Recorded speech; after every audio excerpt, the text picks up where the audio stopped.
Tahukah kamu, tanpa lebah, dunia mungkin tidak akan sama seperti sekarang. Lebah bukan hanya penghasil madu, mereka adalah penjaga keseimbangan alam, penyerbuk utama yang membuat bunga tumbuh dan membuat bumi tetap hidup. Tapi, pernahkah kamu bertanya, bagaimana sebenarnya kehidupan seekor lebah dimulai? Setiap koloni lebah dimulai dari telur yang diletakkan oleh ratu lebah atau queen bee di dalam sel berbentuk heksagon. Setelah 3 hari, telur menetas menjadi larva kecil berwarna putih. Larva biasanya diberi makan oleh lebah pekerja muda atau worker bee dengan campuran madu dan serbuk sari yang disebut bee bread. Namun, larva yang diberi makan royal jelly secara terus-menerus akan tumbuh menjadi ratu lebah baru. Setelah sekitar 6 hari, larva menutup selnya dan berubah menjadi pupa. Di tahap ini terjadi metamorfosis sempurna hingga akhirnya lebah dewasa keluar dari sel dan siap menjalankan perannya di koloni. Dalam satu koloni terdapat 3 jenis lebah utama, yaitu queen bee, worker bee, dan drone bee. Queen bee atau ratu lebah hanya ada satu dalam koloni. Tugasnya adalah bertelur hingga 2000 butir per hari dan mengeluarkan feromon khusus yang menjaga kestabilan seluruh koloni. Worker bee atau lebah pekerja semuanya adalah betina. Mereka bertanggung jawab atas hampir seluruh kegiatan di sarang, membersihkan sel, merawat larva, membuat lilin, mengatur suhu, dan mencari makanan.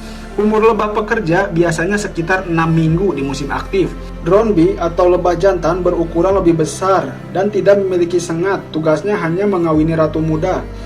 Pada saat penerbangan kawin di udara terbuka, setelah proses kawin terjadi, alat reproduksi lebah jantan atau endophallus akan tercabut dan tertinggal di tubuh ratu, menyebabkan lebah jantan mati segera setelah itu. Lebah pekerja memiliki pembagian tugas alami sesuai usianya. Hari ke-1 hingga ke-3 mereka membersihkan sel sarang. Hari ke-3 hingga ke-10 memberi makan larva dan menghasilkan royal jelly. Hari ke-10 hingga ke-16 membangun dan memperbaiki sel lilin. Hari ke-16 hingga ke-20 menjaga pintu masuk sarang. Setelah hari ke-20, mereka keluar mencari nektar dan serbuk sari. Semua berlangsung tanpa komando, hanya berdasarkan naluri dan feromon yang dikeluarkan ratu. Lebah memiliki penglihatan khusus yang dapat menangkap sinar ultraviolet. Karena itu, mereka lebih tertarik pada bunga berwarna biru, ungu, dan kuning terang. Warna merah justru tampak gelap bagi mereka, sehingga jarang dikunjungi. Lebah memilih bunga bukan hanya karena warna, tapi juga kadar gula nektar, bentuk kelopak, dan aromanya. Beberapa bunga favorit mereka antara lain lavender, bunga matahari, semanggi, kenikir, dan jeruk-jerukan. Lebah juga memiliki ingatan yang kuat. Mereka mampu mengingat lokasi bunga terakhir, arah terhadap matahari, dan bahkan jarak terbangnya. Itulah sebabnya lebah dapat kembali ke tempat yang sama dengan akurasi luar biasa.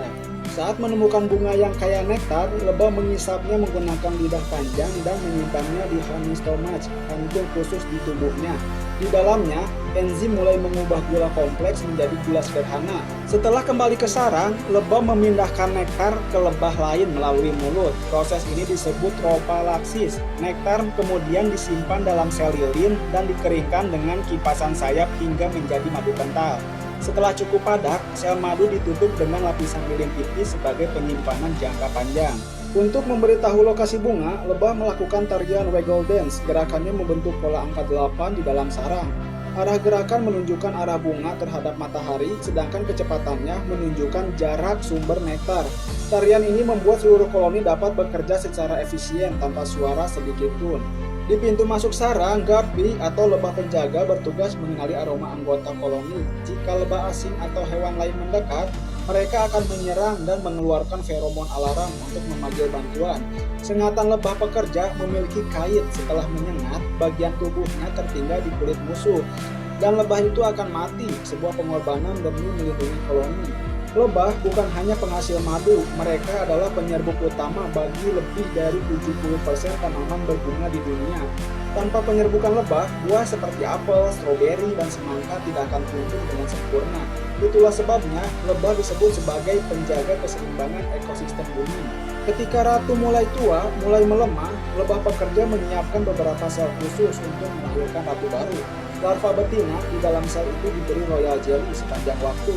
Setelah menetas, calon ratu akan saling bertarung hingga tersisa satu yang terkuat.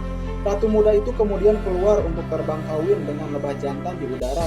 Setelah kawin, ia kembali ke sarang dan memulai siklus kehidupan baru. Dari telur, larva, pupa, hingga terbentuk koloni baru, kehidupan lebah terus berulang tanpa henti. Di balik sayap kecil mereka, tersimpan sistem kehidupan yang luar biasa teratur. Lebah mungkin tampak sederhana, namun tanpa mereka, banyak kehidupan di bumi tak akan seimbang seperti sekarang.